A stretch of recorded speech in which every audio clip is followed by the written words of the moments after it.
Hey there, welcome to another Photoshop tutorial from tutcast.com. Surprisingly, one of the most suggested topics that I get from my viewers is breast enhancement. People want to know how to enlarge and enhance breasts in Photoshop. I wish I was kidding. So I figured I'd bite the dust, get it over with, and do a tutorial on how to enlarge and enhance breasts. Now this is incredibly awkward considering my dad watches these videos. Hi Dad!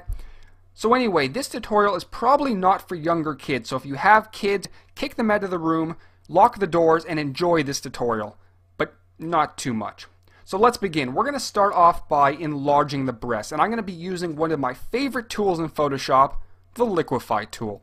And we can get to this tool by heading up to the top, clicking on Filter, and then clicking on Liquify. This will launch our Liquify dialog box. Now we're only going to be focusing on one tool within the Liquify dialog box, and that is the Bloat tool. So head to the left hand side of your interface and click on the Bloat tool. And I'm going to start off by adjusting my brush settings. So over at the right, I'm going to adjust my brush size to begin with. We're going to start with a pretty big brush. We're going to enlarge the general area, then we'll get a little bit more specific. So I'm going to start with a brush around 400. Now depending on the size of your image, it's probably going to vary a little bit, but I'm looking for something like this. Now the brush density should be pretty high and the brush rate completely up to you. So we're going to start here and just click and hold a few times just to enlarge the general area, just like this. And you'll notice they are getting a little bit bigger. And then once that's done, we're going to decrease the brush size and get a little bit more specific, sort of to fill them out, so to speak. Just like that.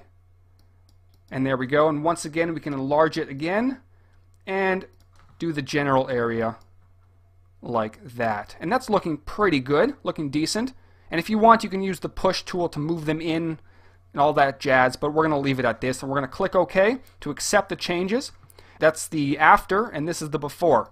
So there's definitely a major difference, but you will notice that it's pushed the hair out a little bit, but that you don't have to worry about. You can always use the history brush tool to fix that up a little bit. So now that we've enlarged the breast and they're looking a lot bigger, we're going to create some depth. And we're going to do that using the burn tool. So heading over to the left, we're going to grab our burn tool, which is right over there. And at the top for the settings, we're going to select midtones. And exposure I'm going to set somewhere around 20%. Now if you are on Photoshop CS4, you'll notice that protect tones is checked on. I'm actually going to check it off for this tutorial. And once that's done, we're going to head down to the cleavage area and very simply paint over like this. And you'll notice it's getting a little bit darker, creating a little bit of depth for the breast. Very, very simple method using the burn tool. Now you can also grab the dodge tool and select midtones, exposure 20% if you want, and just paint in this area here just to give it a little bit more light, again adding a little bit of depth. So that's basically it. You can obviously take the burn tool and burn a little bit more or enlarge them to your liking. It's completely up to you. And here is the before and here is the after. So there's definitely a very big difference. We've enlarged them, we've created a little bit more depth. They look a lot bigger and more enhanced, which is exactly what people wanted me to teach. So grab a picture of your friends, grab a picture of your mom, okay, don't do that. That's pretty disgusting. But grab a picture of somebody, enlarge their breasts, have fun with it. I hope it works out for you. And until next time, this is Howard from tutcast.com, not titcast.com. That was terrible. Anyway, take care.